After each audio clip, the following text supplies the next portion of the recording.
Hey guys, sorry I can't make it today, but got the big race over at the rec center. Going to try to take down some middle school and high school students in the narrow horse mile-long swim race. So wish me luck. I'm probably swimming as you're watching this. And as we can see here, as far as our logistics and schedule, for today we're going to be working on these multiple choice questions and the outline for your paragraph. So I've got period 6 here that is going to be able to help out as far as any questions that they might have, and then we will go from there.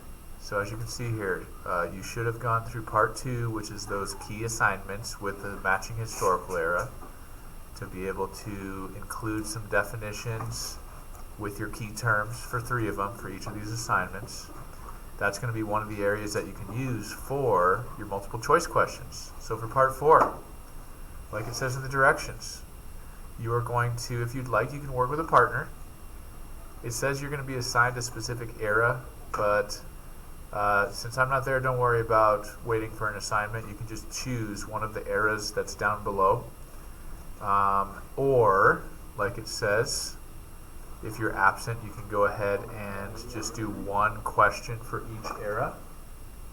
So that is the option, is to be able to either, for these 3 multiple choice, to be able to go in and do all of them related to one era, or you can go ahead and mix it up. Because what I'm going to be doing on the weekend, for my Memorial Day weekend, one of the things I'm going to be doing is going into your document and poaching some of these questions.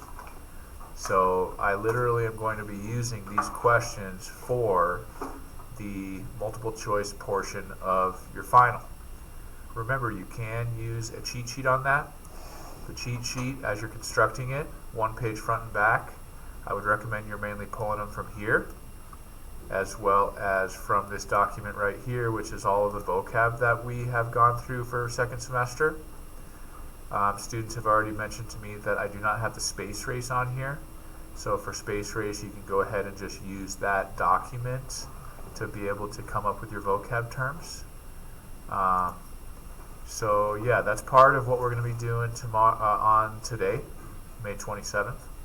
The other part, this is your essay question. The prompt is right here. Like it says, choose one historical era that we have studied during the semester.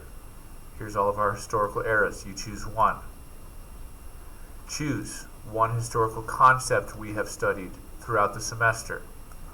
Here are our 4 possibilities of our concepts: continuity and change, causes and effects, unity and diversity, and historical significance. Once you've chosen those 2 things, you can go ahead and highlight it. Let's say I want to do continuity and change. I'm going to highlight that. Related to, it's fresh in my mind, I'm going to go ahead and do the digital age. Highlight that. That's what your short constructed response is going to be over. Here's the outline. There's a sentence stem here. So for me, I would say, the historical era of the digital age demonstrated the concept of continuity and change in many ways, which will be explained below. You're going to go into the historical context of your era, answering those W questions, citing, depending on where you're getting your information from, in text and in a works cited. Background on the concept. Here's what we know about continuity and change. You might need to go into different assignments. We have had at least 1 assignment for each of those concepts to intro that assignment. And then you're going to go into your evidence, a primary or secondary source from your historical era. Make sure that you are citing your source in MLA format, in text, and in your works cited. And then in your reasoning, how does this evidence show the concept? In this case, for me, it would be continuity and change, related to a piece of evidence from the digital age. So, once you've been able to explain how that evidence shows the concept of continuity and change from your era, you're going to wrap it up by rewriting the claim in a unique way. So when it's all said and done, we're talking about 7 to 12 sentences. Not that big of a deal. And please note, guys, in the top part here, you are able to use, like it says in the intro, Maybe it doesn't say that, but you're able to use this outline in your short constructed response. So you can use this outline to be able to type your actual response in the final. So please make sure you're not actually typing the response, that you just have the outline. But when you get here on the final, you can go ahead and just use your outline to be able to crank out that final. Alright, questions for anybody? Alright guys, good job. Final push before we got our final coming up on Wednesday and Thursday.